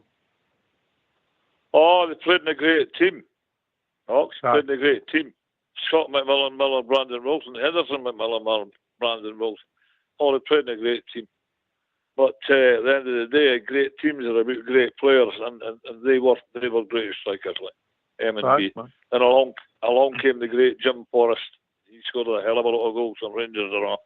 I mind one night you asked me a question about whether Jim Forrest should have been put in the Rangers Hall of Fame, and definitely. Definitely. 100%, Bob Jack. We've done everything Absolutely. we could for that, Bob Jack. We even took it to the board of directors for here. We spoke to them and people we know, and we quoted Jim Forrest. We still think that Jim Forrest should be in the Rangers Hall of Fame. It was a liberty what happened and how he was treated with the club. Obviously, people at the time, his record. Well, they suffered for Berwick, Aye. And if he was a fall guy for Berwick, it might have cost us a European trophy. There you go. Well, it did cost us a European trophy, and old Scott Simon made a mistake that night. He put Roger Hind at centre forward, and he had Jimmy Miller sitting on the stand. That could have been his swan song. But Jim Forrest was still there, and Alec Willoughby was fit. Yeah, we could have won a European trophy tonight because we were better than them that night. We just couldn't, again, and all failing, we couldn't take our chances. But that's great history. History I love to talk about. Aye. What was it, John? Bob Jarrett? What was it John Lawrence said? He said, never again will we play 6 or 7 halfbacks in our team. Because that's what we had on the pitch. After that final? Yes. Well, that final was Martin Johansson, Proven, Jordan, an 18-year-old Jordan McKinnon, Greg, and it was Willie Henderson, Alex Smith, Roger Hind, Dave Smith, and Wally Johnson. There you go. That was that team that took the part that night in 1967 in Nuremberg against Bayern. And you're right, it didn't have a lot of penetration about it, and the chances we missed weren't real. And some of these players were great players, but played out of position. Dave Smith was not a forward, wasn't he? A centre forward per se. Well, he played in the middle of the park. He did him and Alex Smith. You know, Alex Smith was from Fairland, and the two of them played well that night. We just didn't have the penetration. And the two wingers, Henderson and Johnson, well, they were well marked that night. German defenders. They were Rangers didn't have the penetration that night. We could have won a. What we done in the white of that final wasn't real, but we couldn't make the final hurdle. Roger Hind, God bless the guy. He tried his best and missed a couple of sitters, and that was the difference. It set Meyer on his knees and he hit him with a ball. Yeah. Swung it with his left foot. And I'll tell you, the referee that night was an Italian called Concetto Lobello. And he went up with Meyer that night, and Meyer dropped the ball, and Big Hind put it in the back of the net. And this day and age, that was a goal. Well, you lived in the day and age of VAR, and kind of all be that. But to me, it was a goal for Rangers that night. That was Meyer's fault for dropping the ball. Just a coming together, a goalkeeper and a forward. But that's all history. History. Big Al, we've got a point for you, yeah? Are you in the toilet? No, what's the move? Listen, I've got a point for you. See, you're talking about this player trading and recruitment. How important is it for you that these boys that we bring in have got a knowledge or a love for their club? Is that important, or is that gone? No, I just want warriors. I don't care where they come from. I think modern football now, you just want warriors. I just want league titles and cups. That's what I want. European runs. I'm sick to the back teeth. So whoever it is, what was it? Port said earlier he was talking about Dessers. How did you describe Dessers? He tries. What was it you said? He used an adjective to describe him. Basically, he never gives up. To me, he shows a bit of mentality, with just the fact that he doesn't do. I staffed up. Aye, I know, but it's not good enough. Simple as, just not good enough. We need warriors, and whatever country they came from, whatever colour they are, whatever religion are, I don't think it matters. It would be nice to have a sprinkling of Scottish talent. There is some Scottish talent there. I think we should get, as long as they're warriors and they're wanting to battle. They're on the park. As simple as that. I think Clement gets that as well, because he said about Cortez, he went, I like that boy, I like the Colombian attitude towards football. He's like, he knows what he wants, he knows what's required. But we can't really go and sign that boy now, come on. If we sign him, man, he's had a bad injury. He might come good. He might do a John Hartson and play for the other side. I don't care. I would not be going near him at a barge pole. I would have said, thanks, mate, for your 4 games. But we're not taking a chance. We're record. We cannot take a chance on that. No, that's fine. If we don't sign, we don't sign him. But he's talking about his attitude. He said he liked the boy's attitude, the Colombian attitude. So the point I'm trying to make is he's identifying players that have got what you're saying, Dig. But a mongrel and a bit of get up and go. How long has he had his eye on the guy though? I mean, because you know yourself, somebody new comes into your work, they're great for the first few weeks and that, and then you see it peters off. You need somebody that's got that heart consistently for the next 3 or 4 years. I don't know how much work was done on him in regards to how much is Clement only making an assessment over the 4 or 5 week period that he had him in the team. Because everybody's got, they're all vibrant and they've got that pizzazz about them when you come in the door. They want to make an impression. But that it's the 6, 7, 8 weeks down the line, when you see that weaning off a bit, that's when you're like, oh, I made a mistake here. So we just need warriors, Albert. Whoever that is, just warriors. I think that attitude's a modern day football player. You get them for maybe a year tops, maybe a year and a half at the top. No effort, and you could be right. Actually, so everything's great, and then they are fed up playing here now. I want to go somewhere else, or I want more money, or I want something. They're always wanting something. The grass is always blue on the other side. You know what I mean? I think you've just described Lundstrom there. I think that's the attitude. So the modern football player, yes, you're right. I think that is. So that's why you've got to do your homework fastidiously. You've got to really look at it. Need time for sentiment, listen. Basically, you can't. You can't say what you've done for you in the past. No, it's not what you've done in the past. It's what you can do in the future. What you're doing in the present and what you're doing in the future is ultimate for us, and we just can't take the chances any longer. We've got to get warriors in. You look at Ferguson when he was at United. If you dropped off that 1%, you weren't 100%, you were gone. Because you weren't 100%. You have to be 100%, especially now. You know what I mean? So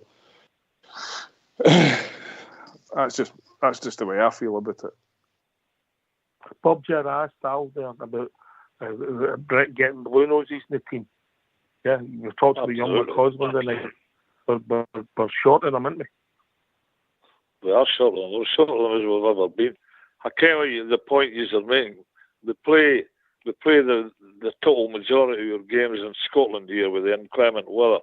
And you're looking at boys that can battle it out at Pittodrie and Easter Road and Tynecastle on wet nights and in mucky pitches. Warriors, as you say, that have got to battle it out for the Rangers, because if we all care, the conditions are a great leveler. And we're wanting somebody that can go that extra yard and win the game for Rangers. Where a lot of these foreigners, I don't think they like it. I don't think they can handle it. I don't like it myself. I've lived here all my life, but I think that's the type of thing we're looking at. 11 blue noses, 11 blue hearts. Absolutely. Get the team back to that. We're 110 years of concerted success with 11 blue noses. Let's get back to that. I'm not digging at anybody. I know things have changed, but at the end of the day, I get it. I think there's a blend there, Port Bear, and Old Bear. Aye, and you're always on about it, mate. It's getting that blend right, and Big Al's right in all his sentiment in regards to, Warriors. If you get enough of them in your team, Oxshire, but again, working life, sporting life, whatever, you'll not be far wrong. You'll not go far wrong with a team with a few Warriors in it, mate. And then, as I always say, add that bit of fairy dust with a bit of, European talent, a bit of skill, a bit of flair, to your Warriors, and that should take you into the next level. I really strongly believe, mate, under Philip Clement, he won't be far wrong. I think the player that's been brought in just the January period, what we've seen of Cortez, I was quite excited about. What I've seen of Diamande, I'm very excited about. And if that's the sort of level, mate, that we're looking at, and the sort of player that we're aiming for the next season as well, I'm excited, mate. I really am. That level of player that I've seen with Cortez and Diamande, I'm happy with them two especially, mate. Old Bear. The Rangers supporting one, I don't get that, mate. If they're good enough, aye. If you're just saying get Rangers supporters into the team, it will make the team better. Nah, that's just building on that diversity crap. No, I mean, to my mind, I don't mind Rangers supporters in the team if they're good enough to be in the team or part of the club. So I want players like that if they're good enough. Aye, definitely. Where are you going to get 11 Scottish Rangers supporters that are going to be good enough to take you on the level you want to get to? They don't exist, mate. They simply don't exist. So from that point of view, no. I'm not saying 11, mate. I'm not saying 11, but there's got to be a connection. Aye, there's got to be a connection, but you've got the connection there. And this is the point I'm trying to make to you. That King is a Rangers supporter and so is McCory, but they're not good enough to go in the first team.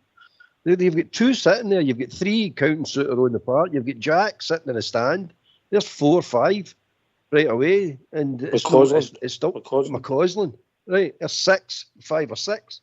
So you've got players there. You've got them there, but they're not going to hold down the first team and take the team on to where it should be. All you've got is this tick box exercise, and I keep saying that with McCory and King. It's just a tick box exercise, a complete and utter waste of time. It's a blueprint for UEFA to try and kid everybody on that they're doing something about youth football and helping youth football in all the countries. They're not helping nothing. They're just doing it for themselves. I think the phrasing. See the phrasing of Rangers supporter. I think that's wrong. I mean, the players you just said, Albert, none of them has been on the back of the Copeland rolling a banger, drinking a bottle of Buckfast, singing the song. No. I'll guarantee you that. Right, so I don't know about that, mate. Well, I can tell you a good story about Alan Johnson. He stole a Party Tunes tape off of me one day with my motor. Anyway, he drove away in his thing with Jeep. But that's where the Rangers supporter or the Rangers player that has the connection to the club has to be one of the 8-year-old kids that came through in that respect. You know what I mean? That's where I think the connection can be built up. Right, okay. Well, gentlemen, we've reached that time of evening. Last word for your good self, Big Al, while you're in the chat. Thanks very much. Thanks very much. Great show. Oh, great to have you on, mate. Great to have you on. Bob, Gia? Oh, absolutely brilliant. I've only been here 20 minutes tonight and it's been fantastic. So, well done, guys. Another great show. Cheers, mate. Cheers, mate. Albert? I thoroughly enjoyed that tonight, mate. That was excellent. Good discussion. Good to go on with Port and Bridgeman. So, looking forward to Sunday's game. Onward and upward, mate. Yeah. I'm glad you passed the fitness test, mate. Always. And remember, you're my relations expert, yeah? I'm not a Rangers player. I always make it, mate. All right. Port Bear? Well done, Albert, for passing that fitness test tonight, mate. You were breathing at your backside. Well done, mate. Oxdear, cheers. Bridgeman, superb as always. Thanks, everybody, for listening. Cheers. Good night, folks.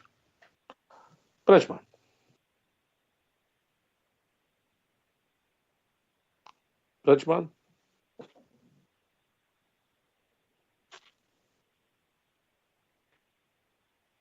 Well, he's left us. Well, I'll say it. Thanks to Bridge, to all the Rangers fans all over, particularly on here. Remember, on Rangers Radio, keep it going for the Rangers, because the Rangers need us. I'm sure Bridges, a wee bit of technicals there. He'll be back soon. Thanks to Rob Rabb, who joined us. Al, for Australia, always great to hear from Al. Bob here. Thanks to Port Bear, Albert and Bridge for doing the show. Fox and Old Schoolboy for doing the technicals. This has been Rangers Radio. We'll be back tomorrow night between 8 and 10, talking about all things Rangers. And don't worry, everybody. Don't worry. There is a Southside Super 6. Thanks for listening. Take it away, Old Schoolboy.